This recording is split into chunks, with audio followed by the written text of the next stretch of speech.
रस्त्यांवर खड्डे पडावे आणि कंत्राटदाराला काम मिळावं म्हणून यापूर्वीचं रस्त्यांचं डांबरीकरण केलं जायचं, पण आता आपण रस्त्यांचं काँक्रिटीकरण करतोय। पावसाळ्याआधी हे काम पूर्ण होईल। मुख्यमंत्री एकनाथ शिंदेंची प्रतिक्रिया। कोकण किनारपट्टीवरील 1635 गावांच्या नियोजनाचे सिडकोला अधिकार दिल्याबाबत आम्ही सगळे आमदार मुख्यमंत्र्यांची भेट घेणार। या जीआरला काहीही अर्थ नाही, उदय सामंत यांचं विधान।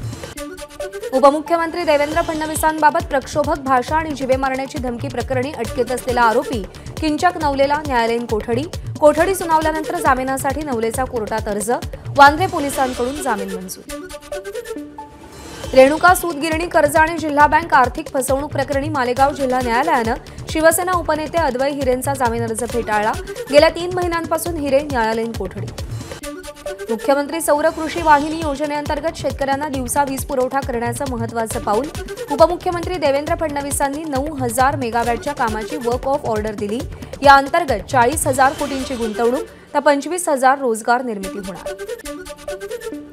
पूर्वी विदर्भाला विकास निधी येत नव्हता। गोंदियाच्या सभेत अजित पवारांचं वक्तव्य। तर भविष्यात 8.5 लाख शेतकऱ्यांचे विद्युत पंप सौर ऊर्जेवर आणण्याचा निर्णय सरकारनं घेतलाय। अजित पवार यांची माहिती।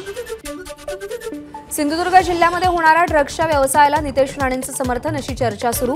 खासदार विनायक राऊत यांचा गंभीर आरोप। हिंगोली जिल्हाधिकारी कार्यालयासमोर नागरिकांचं पाण्यासाठी बिऱ्हाड आंदोलन। इसापूर धरणातून शेनोडी रामवाडी उपसा सिंचन योजनेला मान्यता द्यावी आणि या माध्यमातून पाणी प्रश्न सोडवावा, नागरिकांची मागणी। कोल्हापूरमध्ये वजनकाटे विभाग कार्यालयासमोर संभाजी ब्रिगेडचं हलगी वाजवून आंदोलन। शासनानं दिलेल्या हायड्रोलिक व्हॅनचा वापर करून शेतकऱ्यांची फसवणूक टाळावी, संभाजी ब्रिगेडची मागणी। आंदोलनात मोठ्या संख्येनं कार्यकर्त्यांचा सहभाग।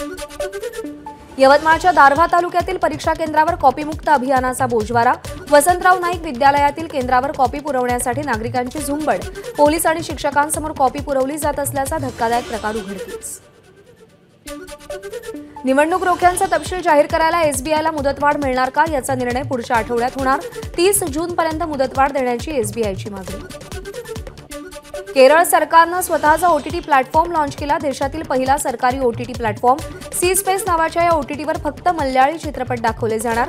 राष्ट्रीय पुरस्कार प्राप्त 42 चित्रपट असतील। सी स्पेस 3 महिने मोफत असेल।